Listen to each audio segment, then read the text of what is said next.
Damos inicio a la videoconferencia sobre estrategias del marketing mix. Para ello hemos dividido la presentación en las P's, iniciando obviamente por estrategias de producto. Iniciamos a plantear las estrategias de producto analizando el planteamiento del amigo Philip Kotler.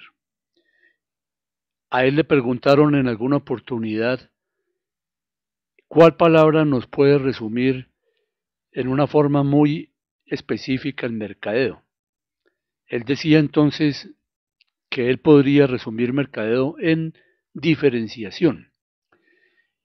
Él plantea que para establecer una estrategia de mercadeo, lo fundamental es que el cliente nos perciba de una forma diferente a como percibe a la competencia. Por lo tanto, para él, diferenciación es sinónimo de mercadeo. De esa forma, entonces, la pregunta es, ¿cuál debe ser nuestra estrategia? ¿Qué necesitamos hacer para que nuestros consumidores nos diferencien de los competidores? Obviamente hay que ser conscientes que lo bueno se copia y por lo tanto estamos tanto sometidos al riesgo de que nuestros competidores copien nuestras estrategias, pero también indiscutiblemente nosotros copiaremos algunas de las estrategias, o por lo menos en parte algunas de las estrategias que nuestros competidores están implementando. De todas maneras, lo fundamental, tal como lo plantea Kotler y muchos otros autores, y seremos reiterativos en ese aspecto, lo fundamental es trabajar con base en la necesidad de los clientes. El amigo Seth Godin plantea, por ejemplo, promueve la idea de que a cambio de andar buscando nuevos clientes que requiere más esfuerzo, lo que debemos de hacer es más bien concentrarnos en nuestros clientes actuales y tratar de continuamente andar buscando nuevos productos para esos clientes que tenemos fieles. Llegamos así entonces a la aplicación de parte de una teoría del lead time que es más aplicable a administración operativa, pero que tiene mucha cabida en este tema que estamos planteando. Es que se ha pasado de la filosofía del push a la filosofía del pull. Cuando hablamos de push, era como se trabajaba hace unos años, hacia los años 50 del siglo pasado, que las empresas fabricaban un producto determinado y luego salían a buscar al cliente. Entonces era necesario implementar estrategias muy agresivas de ventas, técnicas de cierre, precisamente para colocar ese producto sin tener seguridad si el cliente lo necesitaba o no. Es más, se hablaba de crear la necesidad ante el cliente. Hoy en día se debe trabajar de otra forma. La idea es, mediante muchas técnicas y herramientas que hemos comentado y que seguiremos comentando, detectar continuamente aquellas necesidades que nuestra empresa, nuestra línea de productos o dentro de nuestro enfoque podemos satisfacer. De esa forma entonces vamos a desarrollar productos que una vez los tengamos en el inventario va a ser relativamente más fácil colocarlos en manos de nuestros consumidores, puesto que les vamos a entregar exactamente lo que ellos mismos nos pidieron. Don Peppers reitera entonces que el éxito en la venta depende no solo de conseguir nuevos clientes, sino también en retener los que ya tenemos cautivos. Y es así obviamente como lo corrobora mediante estudios que se hicieron, en los cuales se ratifica que es mucho más costoso conseguir clientes nuevos que los que ya tenemos. De esta forma es necesario, como decíamos, con base en estas necesidades de los clientes que ya tenemos, plantear una política clara de la empresa de desarrollo de nuevos productos.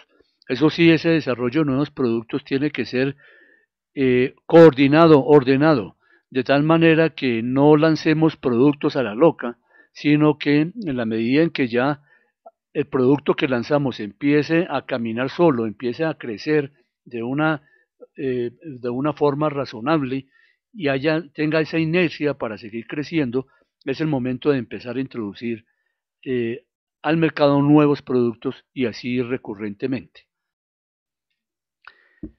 Una pregunta que nos debemos plantear es cómo será nuestra empresa si la vamos a trabajar enfocándonos en la satisfacción de las necesidades de nuestros clientes. Ya lo dijimos en una oportunidad pasada. Perdón. Quien debe de definir el futuro de nuestra empresa es básicamente el mismo cliente. Entonces llegamos al concepto de la reconstrucción del marketing y es que la idea fundamental del mercadeo hoy en día es detectar aquellas necesidades de los clientes que nuestra empresa puede satisfacer. Y a partir de ese momento pues debemos de enfocar todas nuestras energías en el diseño y fabricación de los mismos. Sin embargo, no todo el mundo está de acuerdo con este planteamiento. Michael Porter plantea en alguna de sus conferencias y de sus libros planteó este pensamiento que lo vamos a analizar un poco a fondo para que veamos que no esté tampoco mucho en desacuerdo. Él dice que no siempre debemos dedicarnos a satisfacer a nuestros clientes, que eso sería un error, que si nos dedicamos a ello nos vamos a quedar sin estrategia, puesto que no, porque es imposible satisfacer a todos nuestros clientes. Pero fijémonos que dentro de esta frase él habla del segmento de clientes. Entonces, si nosotros nos dedicamos precisamente, como lo estamos diciendo hace un momento, a estudiar cuáles son las necesidades de ese segmento de clientes que tenemos cautivo y que queremos fidelizar, y a ese segmento es a quienes nos concentramos en satisfacer sus necesidades, entonces estamos llegando al mismo planteamiento, que la esencia de la empresa debe estar radicada en eso, principalmente en satisfacer a los clientes actuales, desarrollando nuevos productos que dentro de nuestro portafolio podemos satisfacer las necesidades de nuestros clientes fieles. Es necesario en este momento entonces hacer un recuento del ciclo de vida del producto. La vez pasada hablábamos de las 4 etapas que plantea el señor Jean-Paul Sagenab. Aquí vamos en esta oportunidad a referirnos a las 5 etapas que comúnmente se manejan dentro del ciclo de vida del producto, que son la introducción, el crecimiento, la madurez, la decadencia y el abandono. La línea verde, la curva verde, obviamente nos muestra el comportamiento normal del volumen de ventas y la línea roja o la curva roja nos muestra el comportamiento normal de las utilidades. Como es lógico, en las primeras etapas, sobre todo en la introducción, el producto nos está produciendo pérdidas, por eso aparece por debajo del eje horizontal y solo en la etapa de crecimiento ya se alcanza el punto de equilibrio y empieza el producto a producir ganancias hasta que se llega al tope de la cresta en la etapa de madurez. Luego vuelve a decrecer y empieza otra vez a producirnos pérdidas. Por lo tanto, si vamos a manejar un solo producto en nuestra empresa, corremos el gran riesgo de que nuestra empresa tenga un ciclo de vida similar al ciclo de vida de ese producto. Por lo tanto, la estrategia que hay que implementar es, como lo decíamos hace un momento, lanzar recurrentemente otros productos que nos permitan entonces que el comportamiento de las utilidades adquiera una línea casi paralela al eje horizontal. Entonces, ¿cuáles son las estrategias que debemos implementar en cada una de esas etapas del ciclo de vida del producto? La idea con la introducción, pues básicamente sería mediante unas puntuales estrategias de promoción, mantener, o más bien acortar esa etapa de introducción del producto. Eso sí, no presionar ese acortamiento, por cuanto que correríamos el riesgo de que el producto le suspendamos la campaña de introducción sin que todavía esté listo.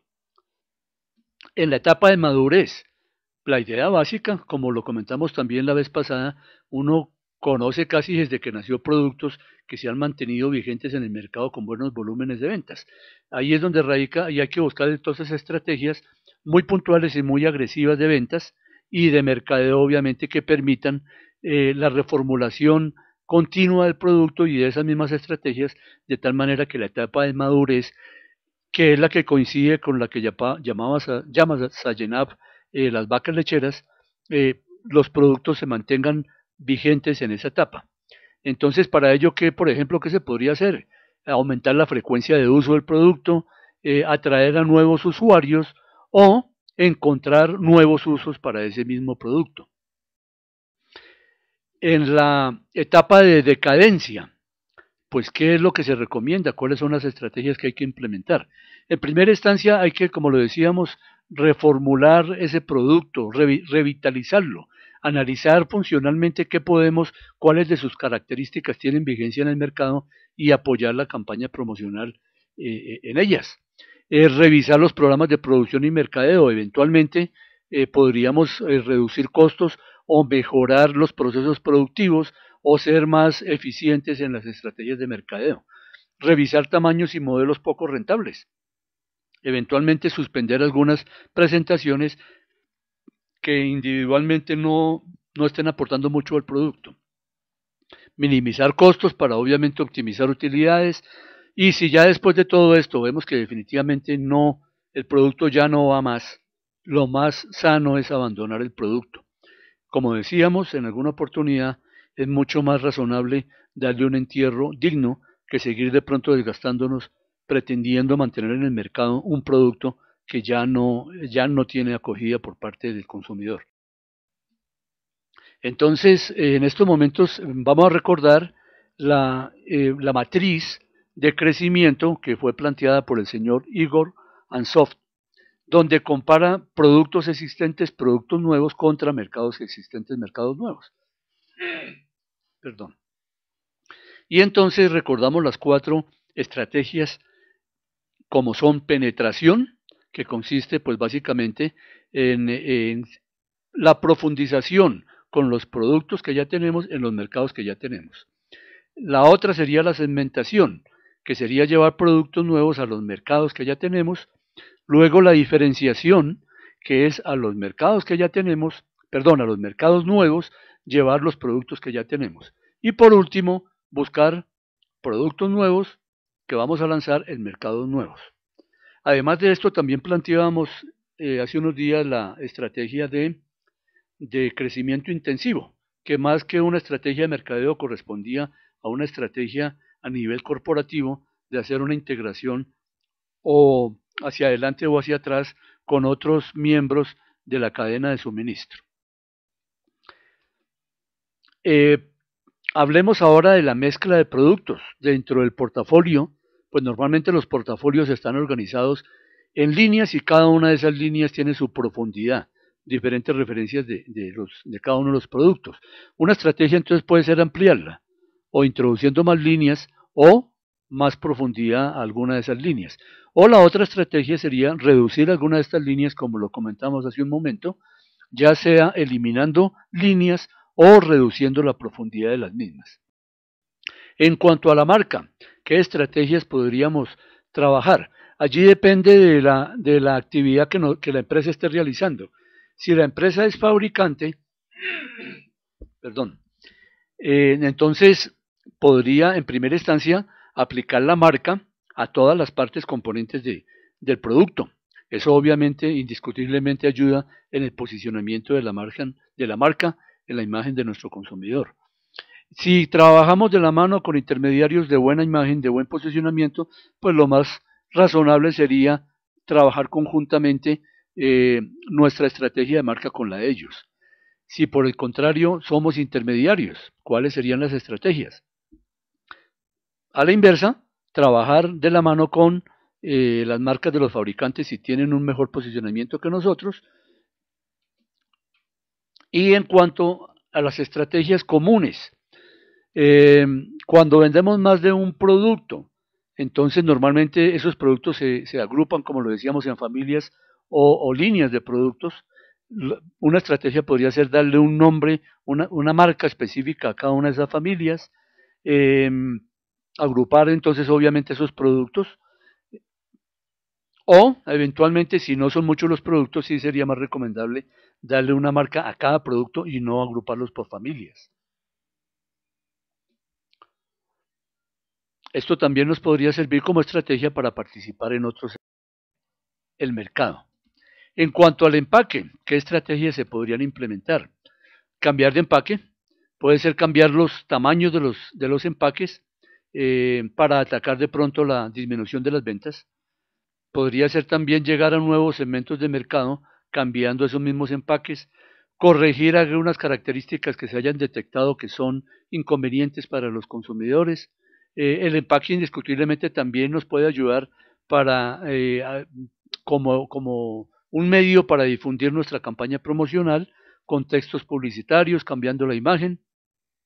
Como le decíamos, si vamos a tener familias de productos, pues lo más recomendable también sería unos empaques diferentes para cada familia, diferenciales, para los productos de la misma línea o de calidad similar. Otra estrategia muy común es utilizar empaques reutilizables, o sea, permitirle al consumidor que no tengan la necesidad de volver a comprar el empaque y le vendemos únicamente el producto empacado para que lo utilice dentro de ese empacado en una bolsa, por ejemplo, para que lo utilice dentro del empaque que el consumidor ya adquirió. O también para que utilice ese empaque para guardar utensilios en la casa o en un taller. O también lo hemos visto, colección.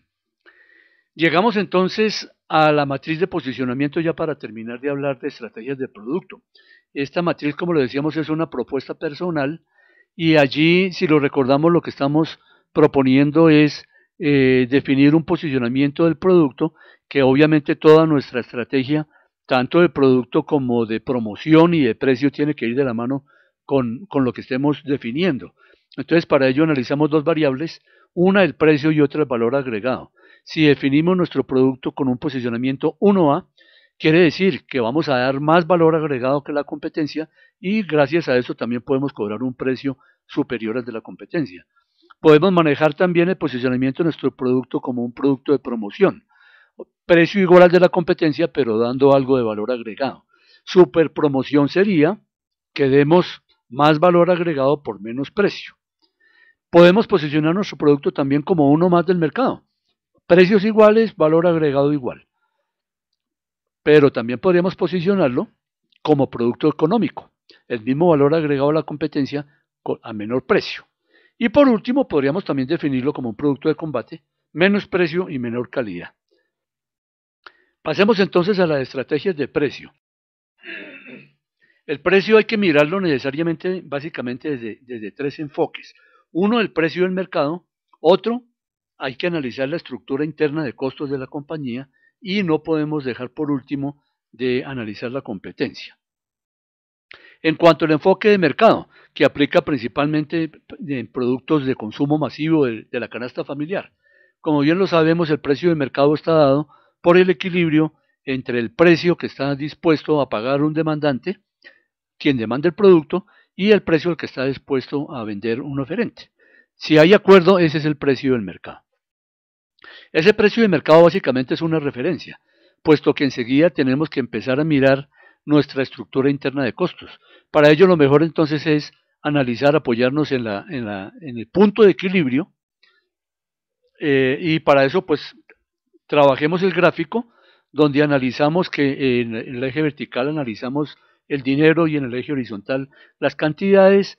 Primero tenemos una línea de costos fijos que, como lo vemos, no cambian con el volumen de las ventas, los costos variables que por el contrario sí cambian desde el primer momento en que empezamos a vender y como consecuencia de ello los costos totales. Luego aparece entonces nuestra recta de ingresos totales, que también obviamente varían de acuerdo con nuestro volumen, y entonces aparece el punto de equilibrio, que es aquel punto de corte entre los ingresos totales y los costos totales. Para ello determinamos una cantidad que nos permite alcanzar ese punto de equilibrio y a su vez también unos pesos que nos permiten alcanzar ese punto de equilibrio. Es claro que hacia la izquierda, antes de alcanzar esas cantidades o esos pesos que nos dan el punto de equilibrio, tenemos pérdidas y hacia la derecha, de ahí para adelante se convierte en ganancia. Una de las formas más interesantes para sacarle provecho al análisis de este punto de equilibrio es referirnos a la contribución marginal. Esa contribución marginal es el aporte que queda para la empresa al producir y vender una unidad adicional, teniendo en cuenta únicamente los costos variables. No tenemos en cuenta allí para calcular esa contribución marginal los costos fijos. Como consecuencia de ella tenemos el margen de contribución. Veamos las fórmulas. La contribución marginal sería igual entonces al precio menos el costo variable unitario. Como decíamos, no tenemos en cuenta los costos fijos. Y de acuerdo con ello, entonces el margen de contribución sería igual a la contribución marginal dividida sobre el precio por 100. Vale decir, si yo vendo en 1.000 pesos una unidad de mi producto y mis costos variables son 300 pesos, cada unidad vendida me aporta 700 pesos. ¿Qué puedo hacer yo con esos 700 pesos? Pues antes de alcanzar el punto de equilibrio, esos 700 pesos únicamente me sirven para cubrir los costos fijos, puesto que si ya los empiezo a contabilizar como ganancia, ¿quién va a cubrir los costos fijos? Entonces, desde el punto cero hasta el punto que me determina las cantidades en el punto de equilibrio, esa contribución marginal me sirve, lo debo ir ahorrando para cubrir los costos fijos del periodo. Una vez alcance el punto de equilibrio, a partir de ese momento, entonces sí ya puedo contabilizar o disponer de esa ganancia, de esa contribución marginal como ganancia. Obviamente hay que tener en cuenta que uno no puede disponer de todas las utilidades por cuanto que no capitalizaría la empresa ni le permitiría implementar posteriormente estrategias de crecimiento o desarrollo de nuevos productos.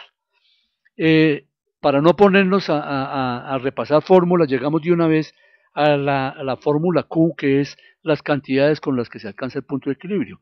Y una fórmula muy sencilla, conclusión del concepto de contribución marginal, es que ese Q es igual a los costos fijos divididos sobre la contribución marginal.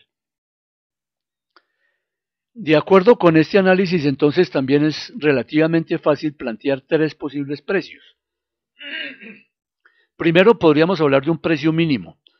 Como decíamos, precio mínimo después del punto de equilibrio, porque antes del punto de equilibrio yo no puedo darme el lujo de trabajar un precio mínimo sin tener en cuenta los costos fijos.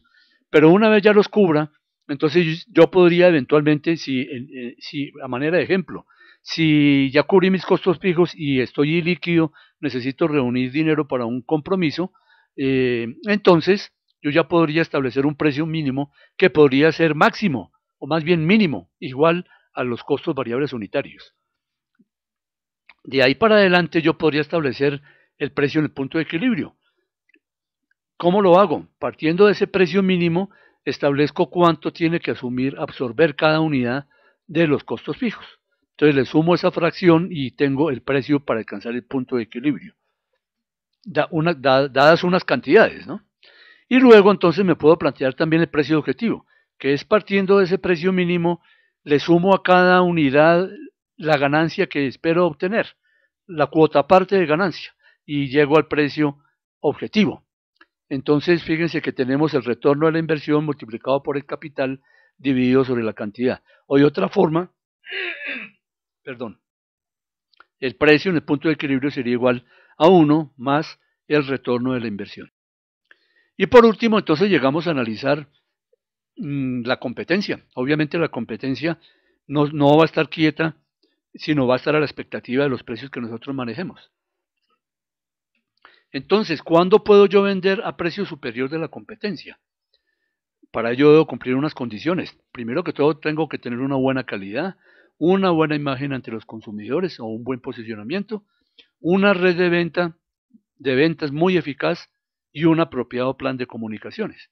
Si yo cumplo esas condiciones, y también que la demanda del producto sea inelástica al precio, que no sea muy sensible a las variaciones en el precio.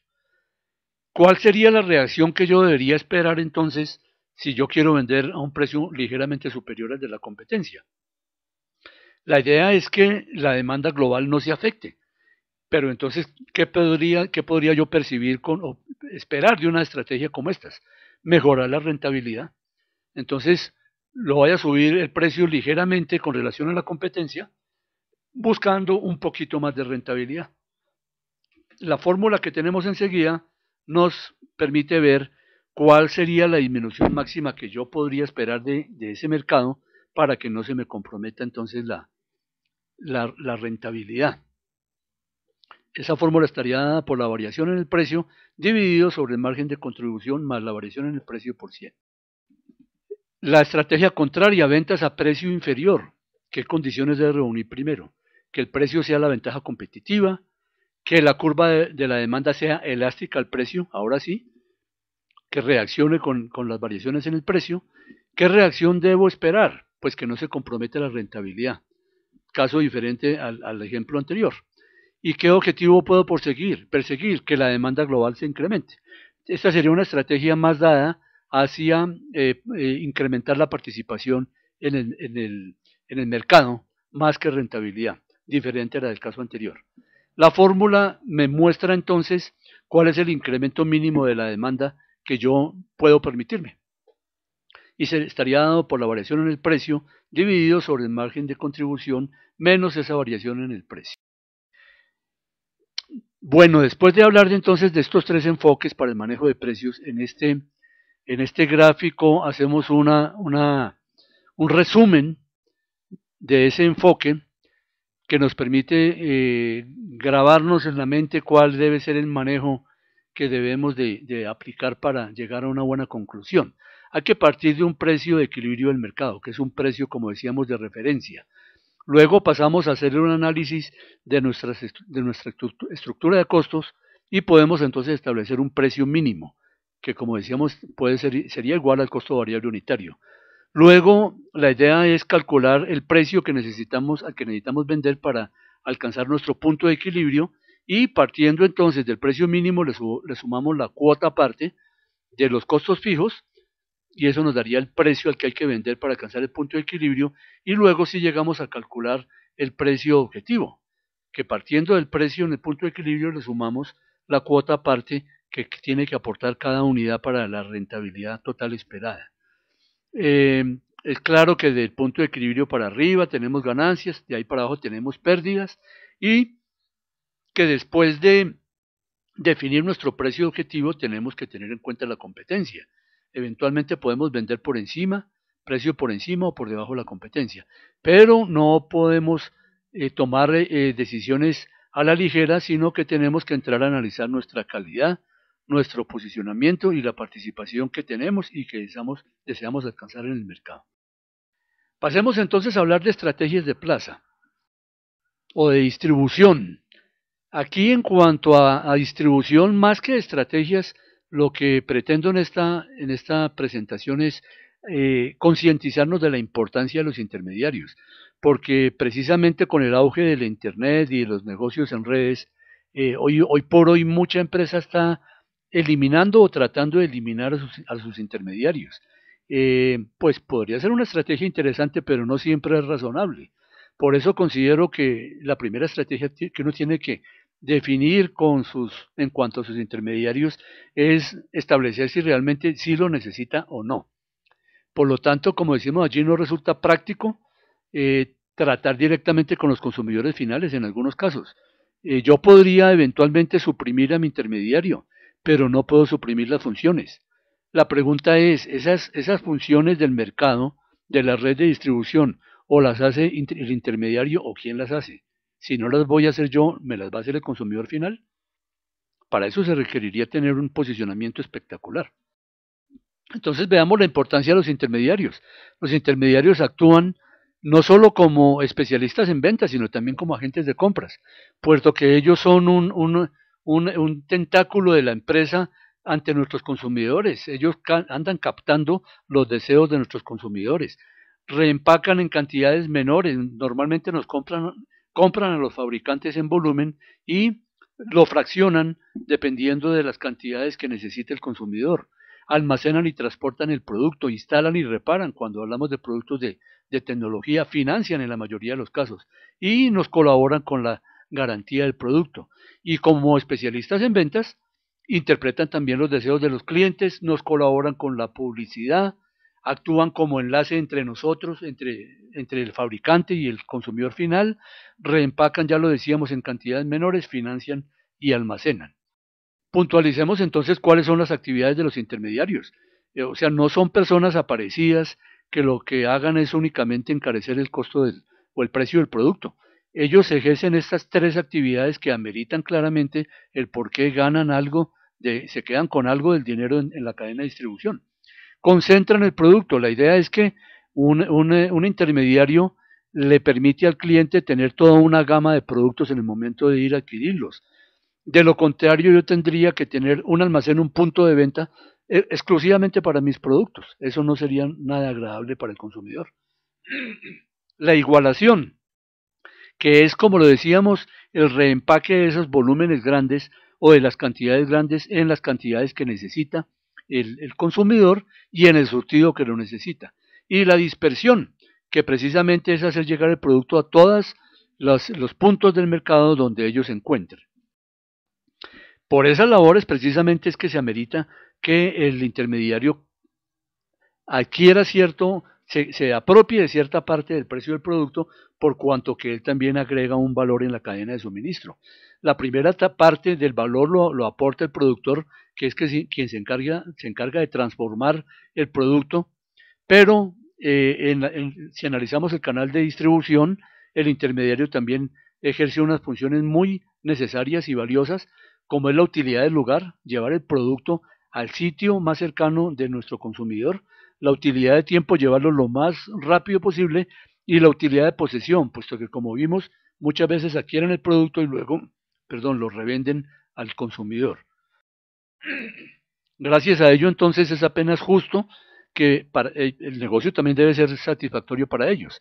Entonces, aquí en este gráfico vemos, partiendo del precio de venta al fabricante, que se convierte en el costo del mayorista, y luego ese precio del mayorista se convierte en el costo del detallista, para por último convertirse en el costo del consumidor. Hay unos márgenes que normalmente se apropia o se le trasladan al mayorista, que está entre el 10 y el 11%, y luego otro margen que se le deja al detallista, que va entre el 25 y el 27%.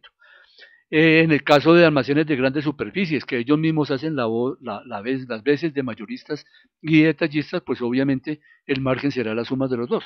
Estará del orden de 37 y 38, 40%. Bueno, pasemos entonces a hablar por último de estrategias de promoción. Empecemos por recordar cuáles son los métodos promocionales con los que se cuentan. En primera instancia está la venta personalizada.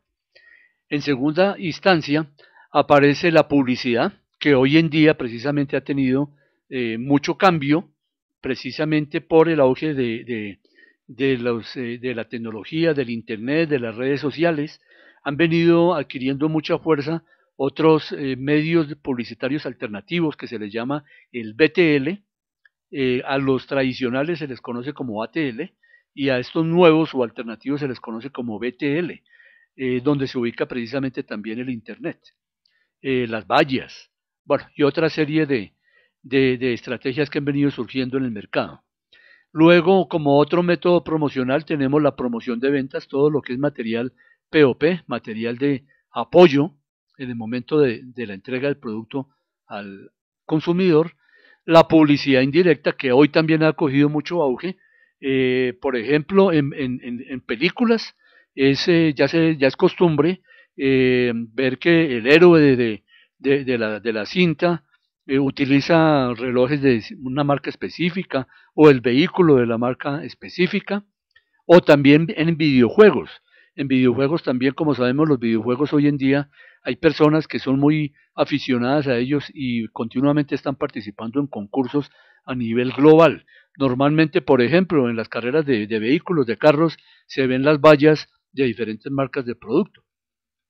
Y por último, existe también las relaciones públicas, aplicables puntualmente para negocios, por ejemplo, donde se manejen las licitaciones. Estos 5 métodos promocionales conforman, como sabemos, la P de promoción, y sumados al producto, precio y plaza son los que nos definen la mezcla de mercadeo. Definiendo una adecuada mezcla de mercadeo, yo logro dar en el blanco y cumplir entonces con los objetivos organizacionales, con la misión y la visión de la empresa. La pregunta es entonces, ¿cómo determino la mezcla promocional adecuada? Pues depende de muchas variables. En primera instancia, de los fondos disponibles. Si tengo recursos suficientes, pues podría recurrir a la publicidad. La publicidad se caracteriza porque llega a más números de personas, por ejemplo en televisión, pero eso sí, hay muchas personas a las que llega que no nos interesan, que no son clientes potenciales. Si miramos la totalidad de las personas a las que llega la publicidad, pues lógicamente es menor el costo por persona, pero asimismo, como lo decíamos, requiere mayor esfuerzo económico. De otra forma, si estoy más bien escaso de recursos, debo recurrir a la venta personal, a los exhibidores y eventualmente a una publicidad conjunta entre fabricante y detallista. Por otra parte, tengo que también tener en cuenta la naturaleza del mercado. ¿Qué tan extendido está geográficamente ese mercado? ¿Cuál es el perfil de mi cliente? ¿O qué tan concentrado está el mercado? Como decíamos, entre menos clientes tenga, adquiere más relevancia la venta personal. Y número de diferentes tipos de clientes. Si todos mis clientes son homogéneos, pues adquirirá relevancia la publicidad, pero si tengo diferentes grupos de perfiles de clientes, ahí sí indiscutiblemente tendría que hacer o bien una publicidad muy segmentada, que ahí adquiere mucha importancia el Internet, o eventualmente la venta personal. También tengo que tener en cuenta la naturaleza del producto. Si son productos básicos, tengo que apoyarme en exhibidores o impulsadoras. Si son productos industriales, indiscutiblemente venta personalizada y relaciones públicas. Pero también tengo que tener en cuenta el ciclo de vida del producto. Si estoy en la etapa introductoria, tengo que estimular la demanda primaria. O sea, allí no cuenta mucho la marca, puesto que apenas es un producto que estoy dando a conocer en el mercado en cuanto a sus beneficios. Entonces allí es indispensable la venta personal, la exhibición. Si ya estoy en la etapa de crecimiento, ya en ese momento ya no importa tanto estimular la demanda primaria, sino la secundaria, que es la que se motiva con la marca del producto. Entonces allí interviene la publicidad. Y si estoy en etapa de madurez, indiscutiblemente la publicidad. Traigo enseguida a colación una serie de preguntas que nos ayudan a clarificar cuál es la estrategia promocional más apropiada para nuestro producto. La primera de ellas, ¿cuándo debe ser la venta personal el ingrediente principal? Ya lo decíamos, en primera instancia cuando no hay recursos suficientes, cuando el mercado no está concentrado, cuando se requiere la presentación personal, que se requiere una exhibición del producto, una explicación, cuando son productos de alto precio, la mayoría de los casos requiere la venta personal, ya lo decíamos, cuando se requiere demostración, cuando el producto se desarrolla específicamente para satisfacer las necesidades puntuales de cada cliente. Aunque hoy en día hay productos como el computadores Dell, que los conocemos, que podemos a través de la red desarrollar, pedir el producto satisfaciendo mis necesidades puntuales, pero son casos excepcionales. O cuando se requiera negociación. Otra pregunta, ¿cuándo debe la publicidad ser el ingrediente principal? Cuando tengo un mercado muy extendido, cuando debo informar rápidamente a muchas personas, cuando la tendencia de la demanda sea favorable, obviamente en ese momento adquiere mucha relevancia la publicidad. Cuando haya oportunidad de diferenciar el producto, ya, como decíamos, si yo ya superé la etapa de demanda primaria, es el momento de entrar a posicionar mi imagen, mi marca. Ese sería el momento de utilizar la publicidad. Cuando el producto tenga cualidades ocultas no obvias, obviamente a través de una buena campaña promocional, puedo entrar a explicar rápidamente al consumidor cuáles son esas características. Cuando influya mucho la emotividad. Y, pues, como lo decíamos, todo esto tiene que contarse con unos buenos recursos. ¿Cuándo debe destacarse el esfuerzo promocional de los detallistas? Cuando el producto tenga cualidades importantes que deben ser juzgadas en el punto de venta, indiscutiblemente. Por eso es la labor de las impulsadoras cuando nos hacen demostración, una prueba del producto en el punto de ventas. Cuando el producto está altamente estandarizado y se requiere la exhibición, obviamente. Cuando haya compras impulsivas, también lo decíamos que eventualmente también puede servir la publicidad en medios masivos, ¿no? Y cuando yo me apoyo en el detallista porque tiene mejor reconocimiento que el mismo fabricante, ¿no? ¿Cuándo se debe utilizar la publicidad conjunta entre fabricante y detallista? Cuando se maneje políticas de distribución exclusiva, obviamente allí tiene que haber una campaña de la mano entre fabricante y distribuidor. Cuando el poder de venta del detallista sea mayor que el fabricante y cuando el nombre del fabricante sea importante. Un par de preguntas más para terminar. ¿Se necesita la promoción del detallista aun cuando el fabricante haga hincapié en la publicidad o en la venta personal? La respuesta es sí. O sea, no siempre los exhibidores hablan por sí solos, ¿no? Ayudan bastante, pero se necesita de todas maneras apoyarse mutuamente con la venta personal. Los exhibidores son esenciales para dar la movilidad al producto, pero la demostración personal también es fundamental. Y la última pregunta, ¿la actividad promocional debe continuarse cuando la demanda es grande o excede la capacidad? Eventualmente yo puedo pensar que si yo ya tengo prácticamente colocada toda mi capacidad de producción, pues para qué voy a botar plata haciendo una actividad promocional. Pero sí es necesario hacerla. El mercado es dinámico y la lealtad de los clientes es vulnerable. Por más leales que sean los clientes a mi empresa y a mi marca, si yo no mantengo una campaña promocional continua, entonces estoy corriendo el riesgo de que sean conquistados por la competencia. Entre más grande la demanda, hay más atracción de la competencia. Y si la gran demanda persiste, se podrá cambiar a publicidad institucional o indirecta. Entonces, definamos lo que es una campaña promocional. Es una serie coordinada de esfuerzos promocionales creados alrededor de un tema y diseñada para alcanzar una meta determinada. Entonces, la campaña está compuesta básicamente por publicidad, venta personal y promoción de ventas, pero también, como decíamos, eventualmente tenemos que apoyarnos, puede ser en las relaciones públicas o en la publicidad directa.